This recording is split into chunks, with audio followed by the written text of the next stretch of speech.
أعوذ بالله من الشيطان الرجيم. بسم الله الرحمن الرحيم. الحمد لله رب العالمين الرحمن الرحيم مالك يوم الدين إياك نعبد وإياك نستعين اهدنا الصراط المستقيم صراط الذين أنعمت عليهم غير المغضوب عليهم ولا الضالين آمين. السلام عليكم ورحمة الله وبركاته. Alhamdulillah wassalatu wassalamu ala Rasulillah Sayyidina Muhammad ibn Abdullah wa ala alihi wa sahbihi wa man wala, amma ba'd. Alhamdulillah, segala puji bagi Allah yang telah mengumpulkan kita di tempat yang suci ini dalam keadaan sehat walafiat, dalam keadaan iman Islam, serta kita dijadikan umat baginda Rasulullah sallallahu alaihi wasallam. Salawat serta salam selalu kita haturkan kepada junjungan alam baginda Nabi besar Muhammad sallallahu alaihi wasallam serta para sahabat, para keluarga, para pengikutnya hingga akhir zaman. Mudah-mudahan kita selaku umat yang telah mendapat syafaatul uzma dari beliau, amin ya rabbal alamin. Yang kami hormati, yang kami muliakan seluruh pengurus jajaran DKM Masjid Bait Ar-Rahman, kita doakan Allah senantiasa menjaga mereka, melindungi mereka, memperpanjang umur mereka, mengabulkan hajat-hajat mereka, dan kelak mudah-mudahan mereka Allah kumpulkan dengan baginda Muhammad sallallahu alaihi wasallam di akhirat kelak. Amin ya rabbal alamin. Alhamdulillah, kita buka lagi pembahasan tentang kitab Risalah Adab Sulukil Murid. Ya, pesan-pesan bagi seorang hamba yang ingin salik, ya, berjalan di jalan Allah Subhanahu wa taala menuju ridhonya Allah Subhanahu wa taala. Lanjut lagi, kemarin fasal menerangkan tentang hendaknya kita menjaga hati kita dari bisikan jahat, dari ajakan-ajakan buruk, yang mana dengan sungguh-sungguh menjaga hatinya, karena sesuatu yang sudah masuk ke dalam hati susah buat dikeluarkan, dan kalau udah masuk lama-lama merusak hati. Sedangkan hati ini tempat pandangannya Allah. Kalau hati udah rusak, maka hati tersebut kebanyakan dia condong terhadap dunia, syahwat dunia, maunya senang-senang, maunya santai-santai. Bukan cuma condong sama dunianya, tapi mempunyai hati yang rusak seperti kesal sama orang, gak senang sama orang, gak bisa senang sama orang. Nah, ini ciri-ciri hati yang sudah rusak. Maka kita mesti menjaga diri kita. Jangan ada was-was bisikan-bisikan jahat. Wah, dia si bapak ini begini. Jangan. Kita seorang mukmin di keluarga, seorang mukmin saudara. Jangan sampai kita mempunyai benci terhadap saudara kita, gitu loh. Ini yang berat, tapi memang ini yang dianjurkan oleh Nabi Muhammad sallallahu alaihi wasallam. Ya. Nabi Muhammad nggak ada benci sama orang seumurnya. Dia hendaknya orang yang benar hatinya, orang yang lurus hatinya, orang yang sehat hatinya, mereka itu kasihan sama temannya yang kurang benar. Kemudian juga selalu iktikat baik sama orang. Oh, sekarang dia begini, tapi dia masih muslim, biarin kali ntar lama-lama berubah, doain dari jauh. Termasuk hati yang baik itu senang kalau sesuatu menimpa saudaranya, yang kalau menimpa dirinya dia senang. Dapat rezeki, tambah kaya, rumahnya bagus, mobilnya mewah, rumahnya mewah. Senang tuh, kan kalau kita dapat senang nggak? Senang kan?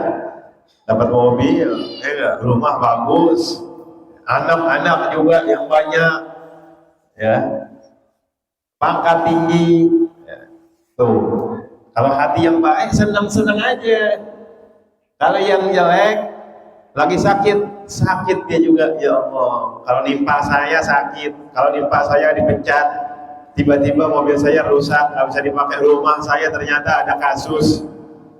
Sedih itu, sama ngerasain juga. Tuh ada hati yang baik, bukan malah nggak seneng kalau dapat kebaikan. Kayak santri, sama-sama santri nih, kan? Wah, yang ini hafalannya banyak, atau misalkan diperhatiin sama Ustaz, senang aja, jangan enggak. Ya, jangan merasa enggak senang. Kan kalau itu dapat buat saya, senang enggak? Senang kan? Ya udah. Kalau hati, walaupun berat awalnya susah, tapi ini anjuran. Ya. Kita tempat pandangannya Allah, hati yang lurus, hati yang bersih. Ya, kemarin zaman Allah Habibul bin Salim itu yang Allah pandang. Nah kalau kita ngebawa sampai nanti akhirat punya hati yang kotor, hati yang rusak, naudzubillah min dzalik, maka hendaknya dijaga dengan sebenar-benarnya. Karena kalau udah masuk bahaya, susah buat ngilangin. Oh Pak, itu Pak Firman katanya ngomong sama saya, Bapak dia males, paling susah kalau dimintain apa namanya iuran atau mintain kerja bareng. Ya. Hah? Ini dari orang yang ngomong, ya kata dia Pak Firman ngomongin saya, dia bilang, langsung kesel. Ya. Enggak, kalau hati yang baik, oh iya ya, apa saya yang salah ya? Kalaupun benar, kita merasa benar, belum tentu benar. Pak Firman nggak pernah negur saya, aman-aman aja, saya baik-baik aja. Ilangin tuh. Kalau ada masukan-masukan jahat dalam pikiran supaya kita ada permusuhan, ilangin jauh-jauh. Jaga hati nih. Ya, kita mau baik sama siapa aja, sama semua orang baik. Walaupun mungkin kita nggak cocok, manusia kan nggak bisa cocok semua. Nah, ada kadang nggak cocoknya, sama dia nggak cocok saya sama ini, karena nggak masuk obrolannya. Itu kan maklum, itu biasa. Ya, tapi jangan sampai jadi musuhan atau nggak demen, ya, atau jadinya malah saling benci, jangan. Ya. Jadi mesti dijaga hati itu benar dari ajakan-ajakan yang nggak benar, ya. Ngajak orang permusuhan, ya. Ngajak orang supaya benci satu sama lain, jangan, tinggalin. Karena sayang, hati kita tempat pandangannya Allah. Allah nggak pandang kecuali yang baik, yang bersih, yang sehat. Kalau ada kerusakan dalam hati kita, Allah malas ngelihatnya, sehingga apa? Nanti lama-lama hati kita keras, ya. Dan orang yang hatinya keras adalah orang yang paling jauh, ya. Orang yang paling jauh menurut Allah, ya. Dari sisi Allah dia paling jauh dia, bukan yang ahli maksiat bukan, ya. Tapi orang yang paling jauh di sisi Allah adalah orang yang mempunyai hati yang keras. Nah, kalau kita nggak menjaga hati atas godaan-godaan, ajakan-ajakan, ya, permusuhan, pertikaian, saling benci, nah, ya inilah menjadi orang yang paling jauh di sisi Allah. Dari Allah dekat sama kita. Tapi yang paling jauh kalau kita punya hati udah keras, Allah menjauh sama dia. Jadi jangan anggap remeh, saya mah yang penting nama Allah, saya sholat tetap. Enggak, ya. Allah melihatnya ke hati. Hatinya keras, tadi udah banyak permusuhan, nggak demen sama orang, ya, mesti dipres. Kalau kita nggak demen tuh pres. Kok bisa nggak demen sama dia? Cari kelebihannya. Orang-orang soleh nyari kelebihan, bukan nyari kekurangan. Kalau kekurangan gampang, manusia tempatnya kekurangan, ya. Ada yang ngomongnya biasa aja tapi kayak ngehina. Ada yang ngomongnya ngehina, niatnya tapi biasa aja. Itu udah ciptaan Allah. Gimana kita supaya jangan sampai ada kebencian dalam hati, ya. Jadi mesti kita jaga hati kita supaya jangan menjadi hamba Allah yang paling jauh, ya, menurut Allah dari sisi Allah. Jangan, kita mesti menjadi orang yang dekat dengan penjagaan hati kita dengan sungguh-sungguh, ya, kesian sama orang sahabat atau teman-teman kita. Sayyidina Abu Bakar, Pak, Sayyidina Abu Bakar itu pernah doa, ya, dan bahkan sering berdoa. Doanya, ya Allah, besarkan badan hamba. Ya, ini karena punya hati yang besar, hati yang bersih, hatinya lurus, sehat. Mintanya doanya gini, ya Allah, gue mungkin ada punya badan. Sebab nanti kalau misalkan ada masuk neraka, nerakanya penuh sama badan aneh karena udah penuh dengan badan aneh yang besar, sehingga nggak ada umat muslim yang lain, saudara aneh yang masuk neraka. Sallallahu Nabi Muhammad. Bayangin doa begini, kita kagak, kita mau masuk surga malah ngejorokin yang lain, neraka deh. Kita tuh manusia sekarang, ya. Bagus yang udah, ayo, udah deh kita surga bareng-bareng. Ya. Jangan saling nyeburin ke neraka, saling nyebur-nyeburan ke neraka, jangan. Orang dulu sahabat nggak apa-apa rela, sahabat Nabi Sayyidina Abu Bakar rela dia masuk neraka, yang penting umat Nabi Muhammad yang lainnya. Ini pemikiran macam apa begini? Sedih dengar kita, mesti kok bisa mengorbankan dirinya buat orang lain yang nggak kenal, ya. Yang mungkin tadi kita merasa kita tahu dia nyusahin aja, ya gak, ngeselin terus, ya. Masa kita mau rela korban sama dia buat dia? Nah, ini Sayyidina Abu Bakar. Sayyidina Abu Bakar kurang apa? Melayani. Kenapa? Sebab hatinya bersih, ya. Karena benar-benar kesian, karena benar-benar sayang, rahim terhadap saudaranya, cinta, ya. Tuh, apa yang dia rela berkorban? Anda senang masuk surga, Anda nggak senang kalau masuk neraka. Anda nggak mau saudara-saudara Anda mukmin yang lain masuk neraka. Ya Allah, gedein badan Anda sehingga Anda masuk surga, masuk neraka mau masukin orang lain udah kepenuhan, nggak masuk, udah ketutup sama badan Anda. So, maksudnya apa? Supaya berdoa jangan ada lagi, ya Allah, dari saudara hamba yang saudara mukmin hamba Sayyidina Abu Bakar yang masuk neraka. Kita mesti punya sifat seperti ini, ya. Sifat hati yang bersih, yang mana benar-benar ingin mengajak saudara kita kepada keberuntungan, ya. Maka termasuk yang menjadikan hati rusak, ya, penyakit-penyakit hati yang menjadikan kita nanti rugi celaka di akhirat adalah sombong, riya, hasud, ya.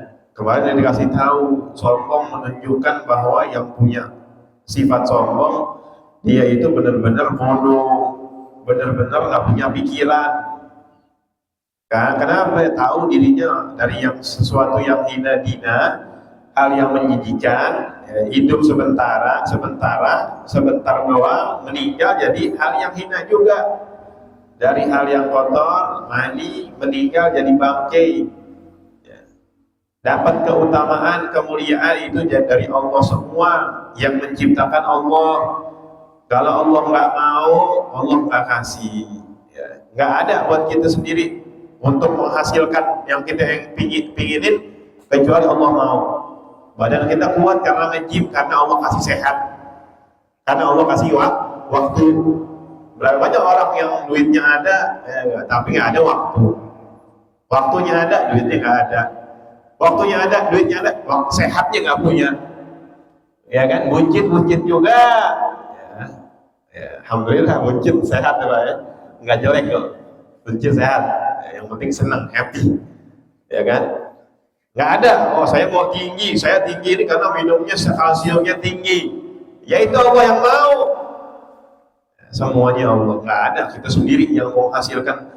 Kita punya keutamaan, lari kenceng, pintar dalam akal, cerdas dalam pemikiran, cemerlang dalam pemikiran, itu semua dari Allah. Kalau Allah nggak bisa kasih das, satu aja dicabut iman Allah, entah mata, entah saraf otak, entah pendengaran, habis, ya. Terus mau sombong, ya, nggak tahu diri berarti, karena dirinya dari hal yang hina bakal jadi hina.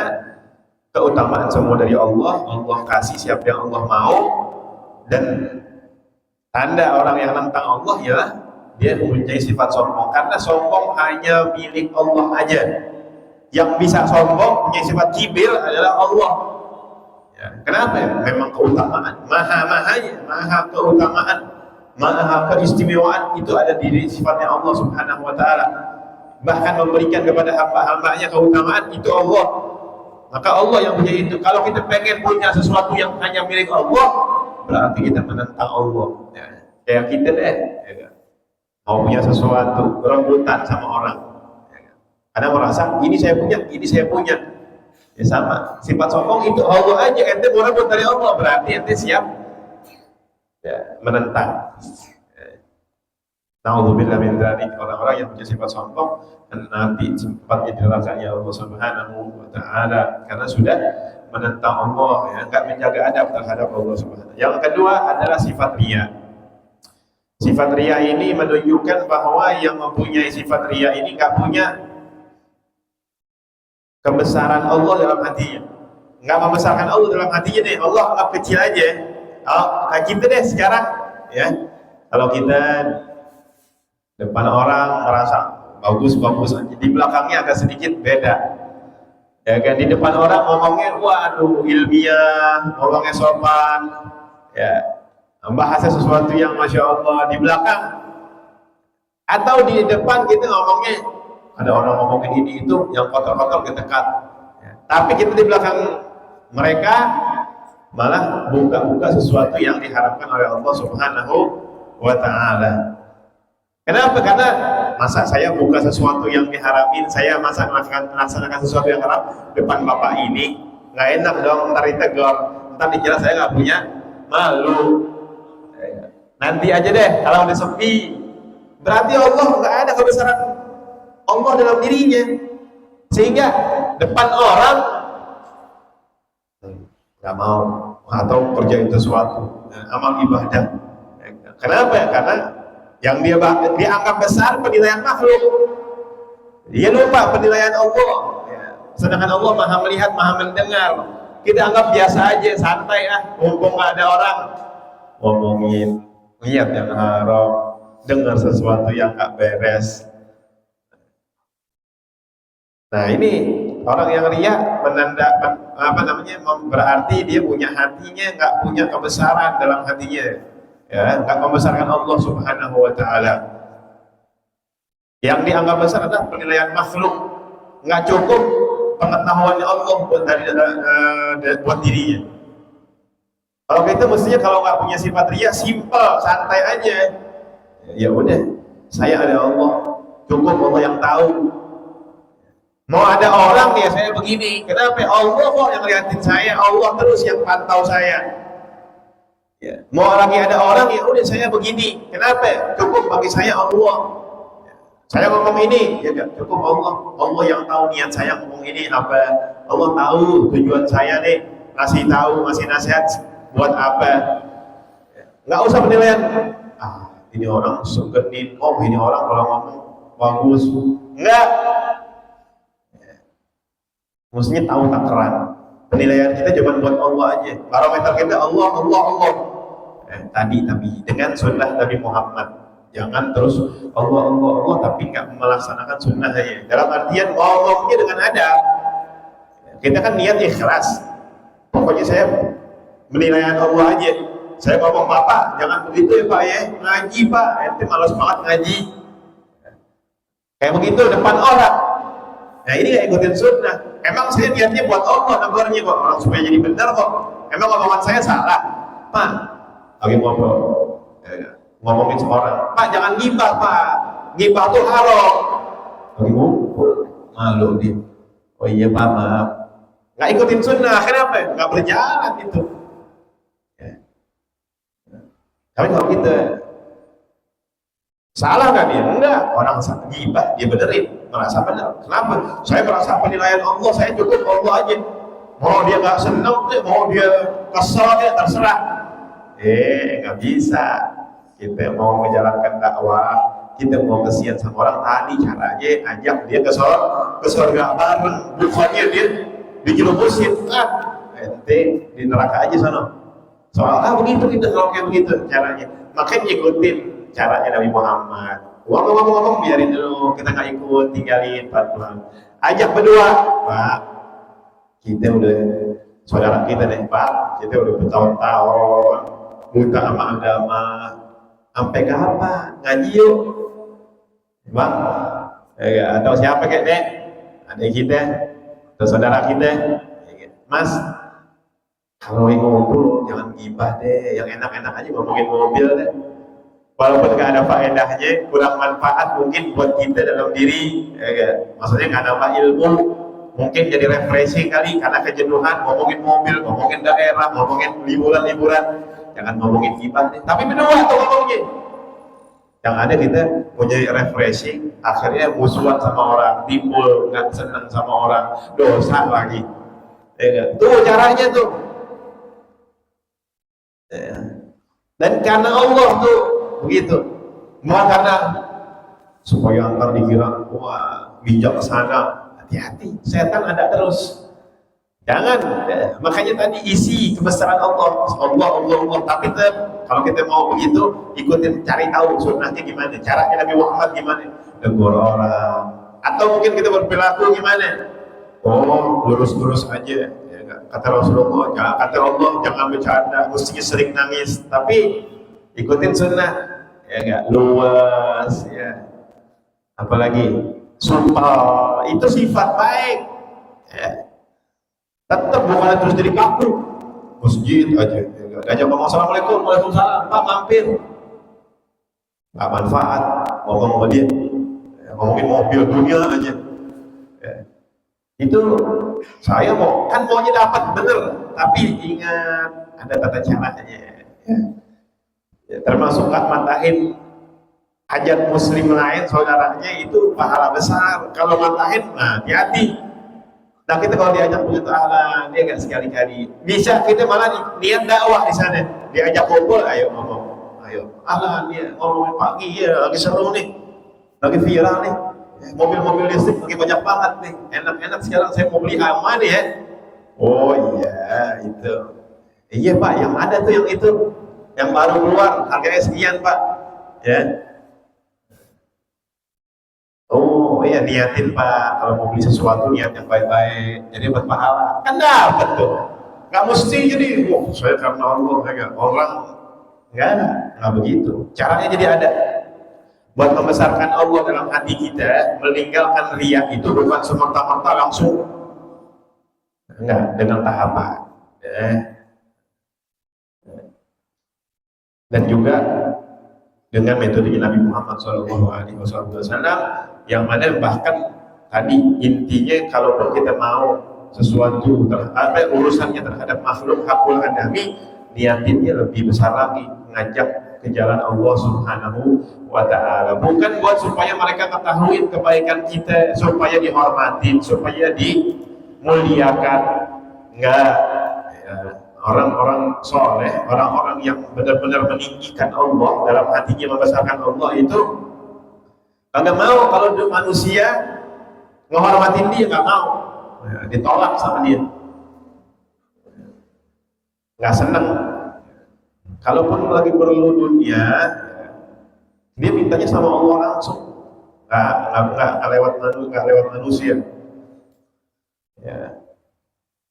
Orang yang dia menunjukkan manusia level terbodoh ya kenapa? Karena orang yang lihat dengan amal soleh itu orang yang sangat bodoh kayak kita beli kayu pakai emas ya kan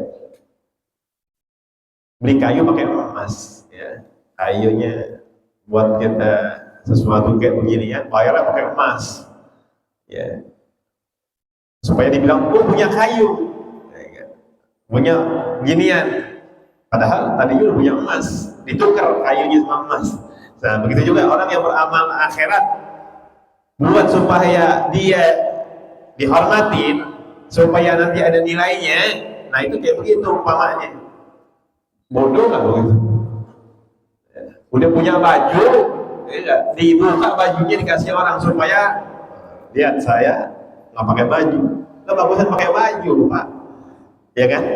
Bodoh banget, udah bagus-bagus bajunya, gamis, wangi, dibuka semua buat orang. Saya nggak pakai baju buat orang. Ya, nah ini bodoh banget. Itu perumpamaan orang yang riya dengan amal akhirat, niat sholat, niat ke masjid, niat hadir majlis, buat dapat mulia supaya dikira orang baik, sia-sia dia. Ya, lepas bajunya supaya telanjang umpamanya ya kan orang udah bagus ketutup rapi jadi kemana-mana auratnya ya. Kalaupun mau dunia ya. Karena Orang yang tidak ria itu kebanyakan orang-orang yang zuhud, yang menolak dunia. Toh kita belum bisa jadi orang zuhud, boleh kita minta dunia langsung aja sama pemiliknya, yaitu Allah Subhanahu wa Ta'ala. Allah ngasih kepada siapa saja yang Allah kehendakin ya, terhadap rezeki. Kita minta, ya Allah, ya, perlu ya Allah nih, ganti handphone, ganti mobil, rumah, kayaknya udah tambah orang nih ya Allah, kurang gede ya Allah, kasih rezeki deh buat renov biar tambah gede, atau jual sekarang ganti tempat, pindah tempat ke tempat yang lebih besar ya Allah. Mintanya sama Allah ya. Jangan ngaji, ngajar di Al-Quran supaya ntar orang melihat baik, ada orang kaya, nungguin orang kaya nyumbang, diambil buat kemanfaatan dirinya. Nah, ini cobaan juga buat kayak orang-orang seperti aneh ngajar ya. Jangan, mintanya sama Allah. Mereka-mereka yang memberikan kemuliaan, rezeki yang lebih, itu karena minta sama Allah, bukan karena ada ngajar dong, mobilnya ada, rumahnya gede, pondoknya banyak, bajunya bagus-bagus, kaya banget nih. Karena mereka mintanya sama Allah. Masalah duitnya datang dari orang yang beri, ada yang itu.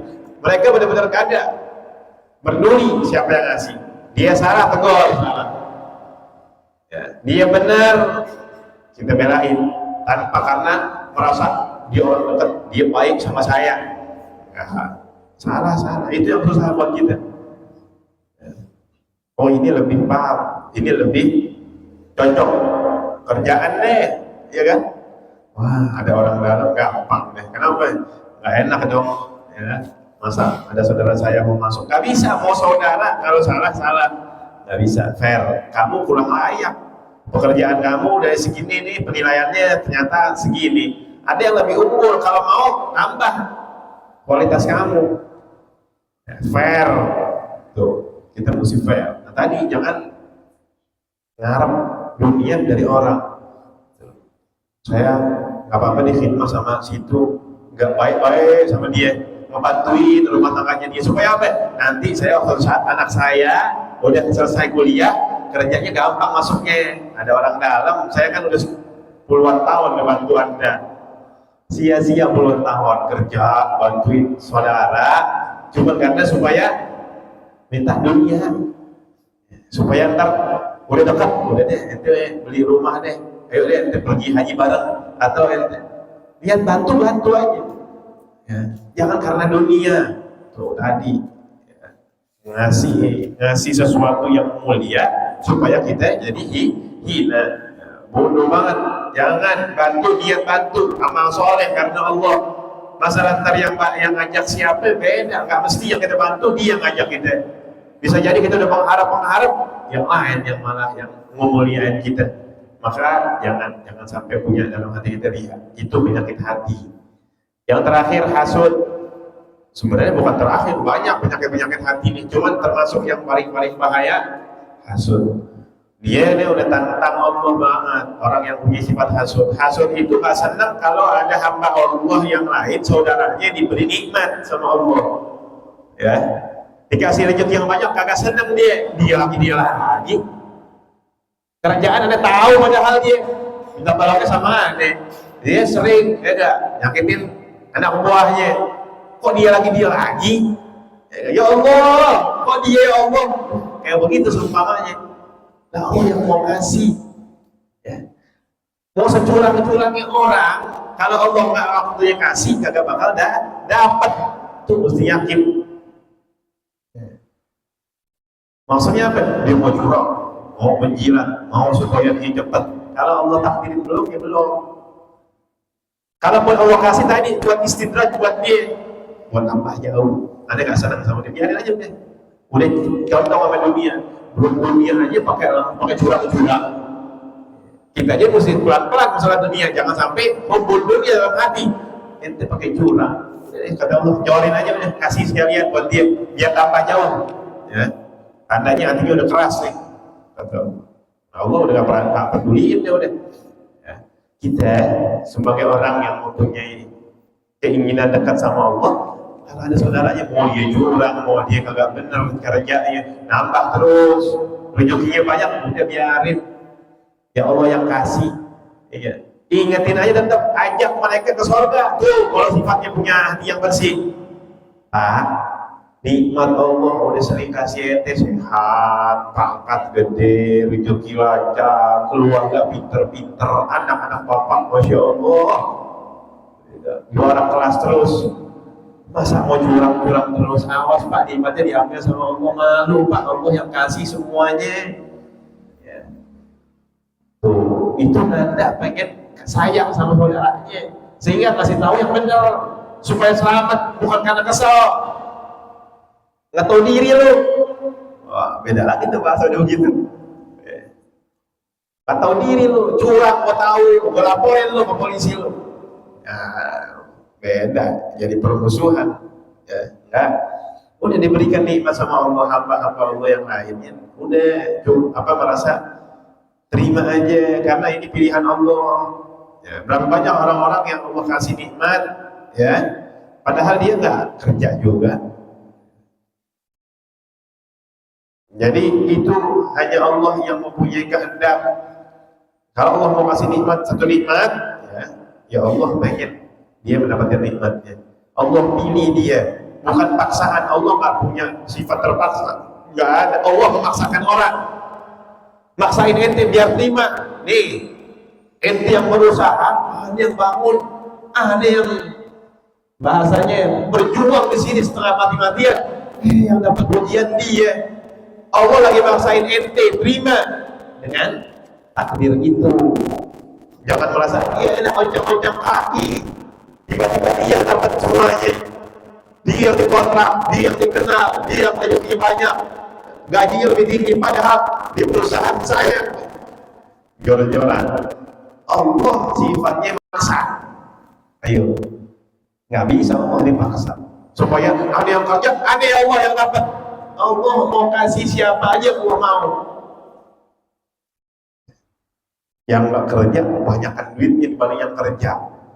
Allah yang ngatur, jangan maksa Allah. Allah maksa ente supaya terima. Ya. Allah berarti ngetes kita, keimanan kita setinggi apa? Terima nggak? Kalau Allah lagi milih yang lain di hadapan ente, bukan di hadapan dalam artian ente tahu selak beluknya dia seperti apa, Allah pilih dia. Kalau ya Allah, Engkau yang lebih tahu ya Allah. Ya. Hamba udah perjuangin ini, Engkau paksakan hamba biar lihat dia dapat nikmat. Ya Allah, hamba redho, saksikan. Ini baru orang-orang yang iman itu berat, yang punya sifat hati yang bersih, bukan malah nggak seneng. Ya. Kok ente mau ngatur Allah? Allah mau kasih nikmat, Allah pilih. Ya. Ente atur, jangan dia ya Allah, dia ngaco ya Allah. Wah, rusak dua-duanya jadi. Alhamdulillah min dzalik. Ya, berarti itu ya berperilaku dulu, ya. Nggak beradab sama Allah Subhanahu wa Ta'ala. Kalau orang yang nggak beradab sama Allah, udah dia dipastikan dapat siksa, ya, kebinasaan dari Allah Subhanahu wa Ta'ala. Ya. Hasad masuk terkadang terjadi di masalah dunia. Ya, nah biar tahu masalah dunia, kemarin ada cerita juga, itu sebenarnya lebih bahaya, lebih berat, karena orang yang diberikan nikmat itu amanah, bisa bersyukur atau enggak. Kalau kita nggak seneng orang dikasih beban, lucu, betul nggak? Lucu nggak? Kita ada beberapa orang, ternyata Pak Arif, tolong Pak Arif ya, anterin ini barang puluhan ton bolak-balik ke Bali. Kita seneng apa nggak seneng? Seneng, alhamdulillah. Pak Arif yang dipilih bukan saya. Ya, beban dong, bukan dikasih tolong itu buat dirinya, tapi buat beban, amanah dari Allah. Nikmat itu amanah sekaligus. Ya, dapat rezeki lebih, pangkat lebih, yang lainnya, harta benda dunia. Kita mestinya, alhamdulillah bukan saya yang dipilih, saya cukup deh, mobil ada cukup, rumah ada cukup, anak-anak dapat anak-anak keturunan cukup, ya Allah. Listrik walaupun kadang masih uji nit yang bisa langsung beli setahun full. Alhamdulillah ya Allah, ya, nikmatnya kecil aja, jadi aneh, jadi orang yang ringan nanti di akhirat. Tuh, kalau paham hakikatnya, ente kok kesel sama orang yang diberikan cobaan? Ya. Kesel nih Pak Arif, dia dikasih mobil, kan mobilnya suruh bawa barang tontonan. Kalau barangnya kagak nyampe aja, hilang aja 1 ton, lah ganti rugi, ya kan? Kita kok kesel kasih beban bawa mobil, tapi bawa barang-barang, tuh perumpamaannya. Kok kita kesel? Ya udah kalau nggak dipilih ya Allah, hamba dikasih cuma ngopak-ngopakin doang tuh yang tontonan supaya dibawa Pak Arif, bersyukur aja. Ya, simpel. Saya yang penting pastiin itu, karena apa? Allah tahu yang bisa amanah, dapat amanahnya ngejaga ya Pak Arif, yang ngopakin aneh, ya, yang macam-macam ada bagiannya. Tuh biar tahu. Ya. Bersyukur, alhamdulillah saya ngopak-ngopak doang. Ya. Masalah nanti air sedikit kurang kan bisa salahin Pak Arif. Mungkin bawahnya nggak beres, jadi kebetul pecah. Padahal mungkin dari saya, kan gitu ketutup. Bersyukur mestinya, kenapa? Bapaknya kecil. Tuh, kalau orang diberikan nikmat masalah dunia, kita mesti syukur. Ya udah, apa yang penting cukup, nggak kurang ya Allah. Terima aja apa yang Kau berikan. Yang kasih duit banyak, ya Allah itu berat ya Allah. Kalau emang dia Allah Kau kasih, berarti Kau tahu dia cukup, dia mampu menerima amanah. Berarti emang kadarnya dia bawa barang tontonan. Ya, bertonton maksudnya. Kalau kita enggak bersyukur, tapi kadang terjadi terhadap ilmu juga. Ya, nah ini dihindari di santri-santri, ya nggak senang ada punya hasud, ya terhadap orang-orang yang punya ilmunya lebih, ya kebaikannya lebih, ya jangan sampai ada hasud. Ini bahaya. Mestinya kita saling membantu kalau dalam kebaikan. Nggak apa-apa, saya ngajak dia ngaji, biarin nanti dia lebih rajin. Saya ngasih dia siwak, apa-apa mungkin saya siwak lagi nggak ada, tapi dia biar terus punya siwak. Tuh, bantuin tuh kalau dalam kebaikan, ya malah bantuin, ya supaya tambah kuat sehingga benar-benar dicap sebagai seorang saudara. Karena nanti orang baik, ya makanya orang-orang alim banyak yang ngebantuin. Buat supirnya juga ada, yang bantuin rumahnya ada, yang ngurusin kitab ada. Kenapa itu? Pengen nanti jadi saudaranya tuh yang orang alim. Karena orang-orang alim nanti, orang-orang mukmin yang selamat di surga, masuk surga itu ngajak saudara-saudaranya. Bukan saudara dalam artian darah, saudara nih yang bantuin. Ya. Makanya santri-santri dulu-duluan siapin. Banyak kisahnya, ada santri yang nyiapin aja. Buat teman-temannya, padahal bukan buat gurunya, mejanya dibersihin, tempatnya dirapiin, ya. Supaya apa? Ngaji teman-temannya bisa nyaman. Akhirnya apa? Dia punya derajat yang tinggi di sisi Allah Subhanahu Wa Taala. Bukan malah kesal, mana yang begitu rapi, yang lain itu gimana? Nggak rapi ngaji. Jangan, karena tahu kalau kita saling membantu di dunia buat menjadikan orang baik, nanti dia selamat, dia jadi orang yang pangkatnya tinggi, nggak lupa sama saya. Ya, dia ya Allah yang bantuin saya ya Allah. Mungkin derajat kita masuk surganya segini, dia besar tinggi dengan Nabi Muhammad, dia ajak kita sama dia. Ya Allah masukin dia ya Allah, nggak ngaji dia yang bantuin aja terus. Jadi bersihin hati kita supaya kita benar-benar menyibukkan diri dalam ketaatan kepada Allah. Kalau hati kita bersih, kalau hati kita kotor, kita nggak bakal bisa sibuk taat kepada Allah, nggak bisa, ya susah. Sebenarnya banyak, Habib Abdullah bilang wafil qalbi akhlaq katsirah madmumah, banyak akhlak yang buruk-buruk yang mesti ditinggalin. Cuman karena ini ringkasan, ya ini suatu rangkuman saja, maka Anda cuma ngasih yang pokok-pokoknya aja, ya. Dan ingat kata Habib Abdullah, dan intinya semua itu adalah dari hubbud dunia. Ya, kalau kita punya sifat hidup dunia nih, muncul semuanya riak, muncul sombong, muncul hasud, muncul, ya, mesti ditinggalin. Pokoknya di hubbud dunia, karena semuanya jadi gara-gara dunia. Utama dipanggil orang karena dunia, riak karena orang supaya hormatin, hasud karena urusan dunia. Kalau kita nggak ada hubbud dunia dalam hati kita, masalah orang dapat rezeki ke, orang punya keutamaan ke, kita punya keutamaan, atau kita mungkin berbuat soleh, berbuat ibadah, terserah, ya, karena kita nggak ada dalam hati kita kecintaan terhadap dunia. ingat bekal kita nanti di akhirat adalah yang mempunyai sifat hati yang bersih, ya, sehingga nanti mendapatkan pemberian-pemberian Allah. Orang-orang yang hatinya dijaga bersih dari sifat hubbud dunia dan kerusakan-kerusakan hati, penyakit-penyakit hati, hatinya itu menjadikan tempat Allah memandang dirinya, mendapatkan waridat, ya, pemberian-pemberian ke pancaran sinar, ya, dan mendapatkan hal-hal yang tidak didapatkan dalam kitab, ya, mukasyafat, sehingga bisa, ya, mendapatkan pemberian dari Allah Subhanahu wa taala. Wallahu a'lam bishawab. Waktu bangkit jiwaku, kau